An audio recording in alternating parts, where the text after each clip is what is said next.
So I just made a little short speaking to this theme. And I ended it at 3 minutes so it can stay as a short. And I rotated my camera. And this is gonna be 3 minutes plus. Where we often fall short in our manifestations is either we get stuck in the weightiness, the heaviness of the conditions as they are now.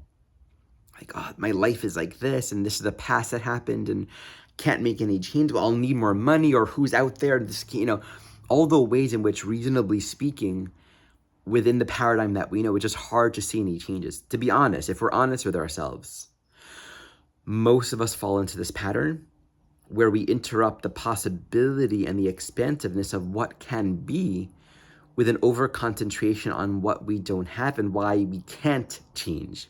Even if we're saying the words of what I want, we interrupt it vibrationally. That's one of the main reasons why we find ourselves almost like in this stuck, heavy, weighted place of victimization where life doesn't change.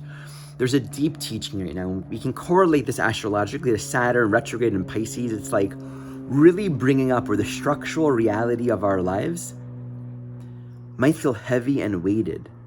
Like we're defined and we're limited and we're stuck by the world.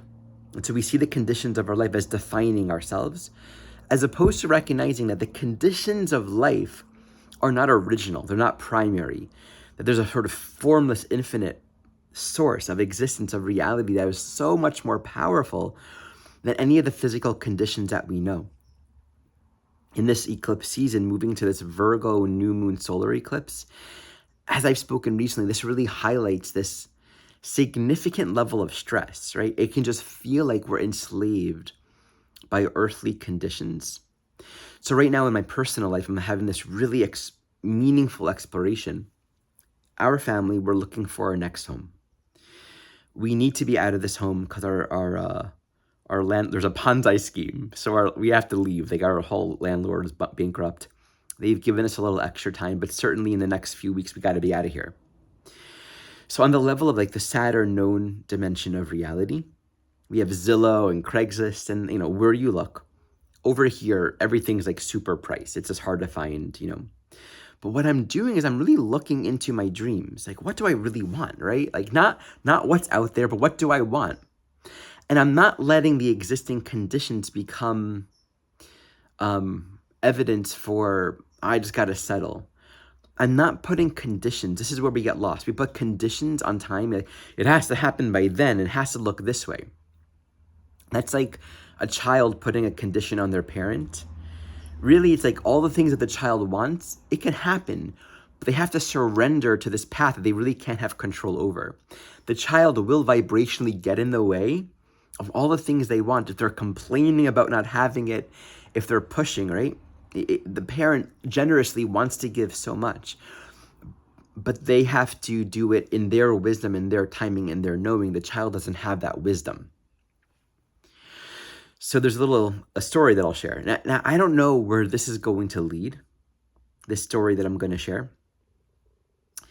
I don't know what will come of it in a tangible sense, but I know vibrationally the fact that this happened means so much to me because it's evidence that vibrationally I'm beginning to step into a world where the unseen, the inner vibrational reality is stronger than my fix on the known evidence of what's out there. So I have these dreams to get out of the nuclear space and to just experience more community, ultimately living on land where there's other people, adults, children, multi-generational, animals. I long for a time where I can have more time solo traveling. I see that happening for work, for music, sometimes taking family, sometimes not. But there's community and we're all anchor. And so there's more freedom for myself and the adults to kind of have their own flow in life outside of just the nuclear family space. I love the energy and the feel of being able to sort of tune into the greater collective need where more people are cared for because there's more of us. So it creates this greater thriving ecosystem that's a lot more healthy than just a nuclear space. The prayer and the knowing of this is really alive for me. So last week we're at the farmer's market. And this is interesting because it started with a state of stress, which is here. I'm living in a state of stress. It's more than I ever thought. And it's humbling to accept it. it's humbling to be honest about it. And it's a part of what leads me to the knowing that there's something more. Now just think about Saturn and like the normalized state of stress. It's not God's will. Pisces wants us to loosen, sort of dissolve and break up the strong, crystallize, this is how it is. And to recognize there's a love and there's a forgiveness that wants to take us towards something better. But we have to soften our minds to become available for that. So I'm with my daughters, and my older daughter is lonely. She's not having fun. She wants to play. And my first internal reaction is like, oh, I have to entertain 2 kids right now. I'm tired. This is a lot. So I really took a moment to pray. I'm like, okay, I want to know a different way. Help me to really, to be anchored in a good way, to be well, and to be present and to serve my kids. And so that there's like a different life, something that's healing and beautiful and lovely for all of us right now. I'm open to something different. Very often, that's what I do when I find myself kind of moving from a stressful, separated mind. It's important that I don't allow myself to get too fixed or too stuck on living in this sort of status quo of stress. I stop. Creator, this is what's here. That is not my will. That is not your will. I'm open for something different. Yeah. How often do we let ourselves stop? Whew.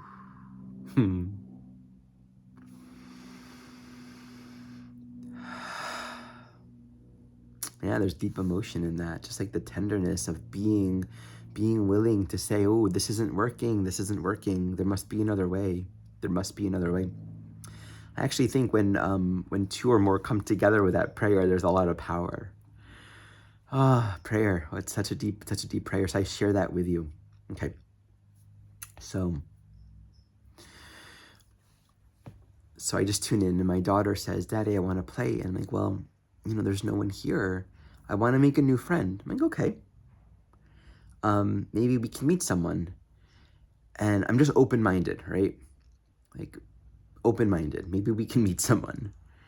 And she loves meeting, but she's really shy, and she usually needs me to like be the one to like help her make a connection. And I love that because I really want to value trust and kindness, right?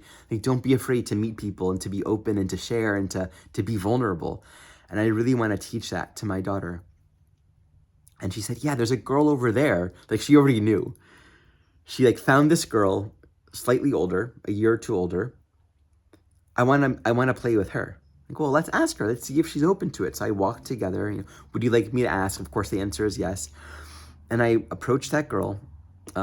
It's like cold approach, right? Cold approach play date. Would you like to, introduce her my daughter? My daughter was wondering if you would like to play. What's your name? Here's her name. And her father was there, so I introduced myself to the father. And her father was like, oh yeah, she loves playing. And this girl just immediately took it on. Was super excited. So now she's playing with both of my daughters. They're playing hide and seek. They're loving it. Such a beautiful soul. Like, this girl is just like so kind, really loves playing with other kids, was really compassionate to these 2 younger girls that she just met now. And they're playing, and I'm here. I'm just free. Like, my daughters are playing. They're occupied. I'm just tracking them, watching them, interacting here and there, helping them with a hide and seek. And I'm like, wow, they're anchored. There's community. And I feel relaxed. And I'm enjoying getting to see a real, lovely, beautiful, kind interaction.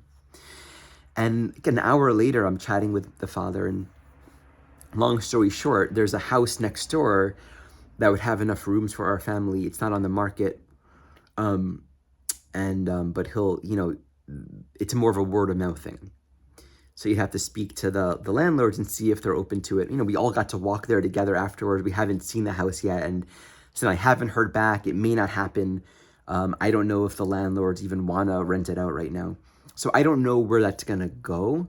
But we made new friends.